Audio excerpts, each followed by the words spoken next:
Hello Leo, Sun, Rising and Venus signs. Kamusta kayo? Sana po'y nasa mabuti kayong kalagayan. Welcome back po sa Star Tarot. Kung bago kayo rito, welcome din kayo. Thank you for your support.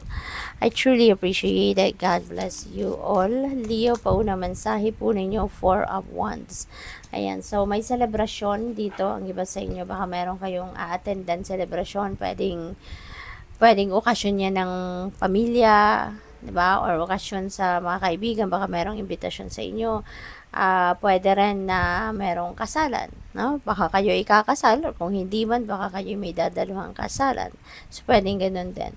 Baka merong okasyon, selebrasyon ang pamilya ninyo, no? At maaaring kayo ang magiging punong abala dyan. Pwede rin naman at tutulong lang kayo, or baka may imbitahan lang kayo, no?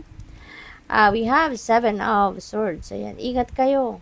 No? Leo, this is a reminder para sa iyo na huwag kayo masyado magtitiwala ngayon sa mga tao sa paligid ninyo, kasi there could be someone dito, no, na very sticky, or naghihintay lang ito, no, nagbabantay lang sa iyo. Naghihintay lang kung kailan kanya pwedeng mabudol, kung kailan kanya pwedeng maloko, kung kailan kanya pwedeng ma-take advantage of, no? Kaya be careful with what you share, with what information you share with other people. Mag-ingat ka din na hindi ka masyadong madadala agad-agad sa mga kwento ng kung sino man, no? Yung mga baka, alam mo yun, may mga budol-budol gang na naman, hindi ba? So, mag-iingat kayo sa mga ganyan. We have 8 of Wands. Ayan. So, si 8 of Wands, this is travel energy. Kaya, pwedeng meron kayong travel na nagagawin. Pwede rin na may mga opportunities dito, no? Wonderful opportunities coming your way. Kaya take advantage of that kasi mabilisan, no, ang pagpasok ng mga oportunidad nito. And these opportunities could be related, no, sa kahit anuman, no? Pwedeng related sa trabaho, pwedeng related sa travel, pwedeng sa pamilya. So, it could be anything, no? But, yun nga, kailangan physically fit and ready kayo, no? Mentally and emotionally fit and ready for anything. Kasi this could be surprising para sa iyo, okay? What else? We have Queen of Wands. Ayan, so ano kayo ngayon? This is your energy, kaya ang iba sa inyo dito, kung anong maisipan ninyo, talagang hindi kayo magpapatumpik-tumpik pa. No? Kung anong naisipan ninyo, kung anong idea pumasok sa isip ninyo, sa ngayon you're going for it. At hindi kayo magdadalawang isip, hindi kayo magpapamamaya-maya na or pabukas pa. You are going for it. You are going to take advantage of that opportunity na nandiyan dyan. Kaya anuhin mo to, no? Gagawin mo na, gagamitin mo na kung ano man ang mga oportunidad na nandyan para magawa ninyo kung ano man ang mga pinaplano ninyo sa buhay. What else? Maaring sa ngayon, ano, yung mga opportunities na dadating sa inyo could be requiring you na gamitin mo yung inyong creativity, no?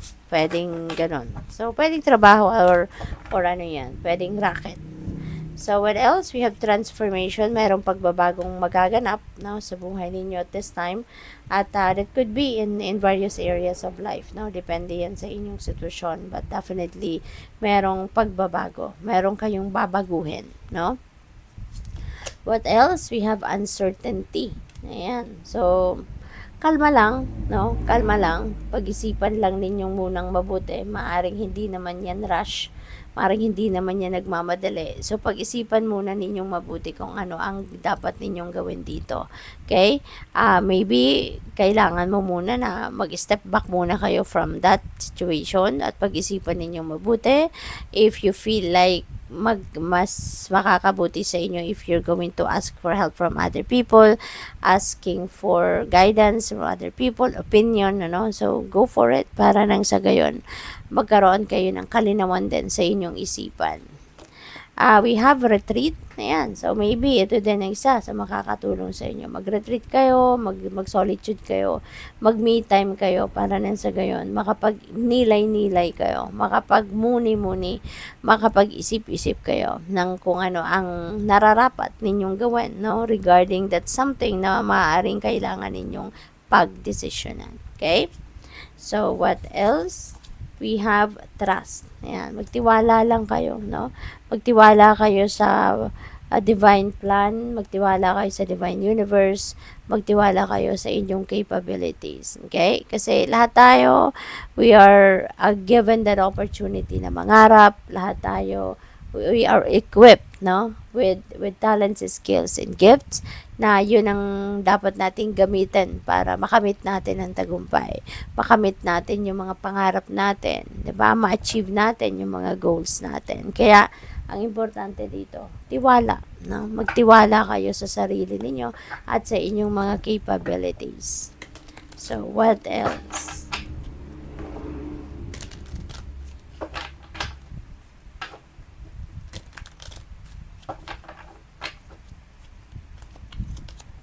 We have take action. Ayan. So, magtiwala kayo. Plus, mag-take action kayo.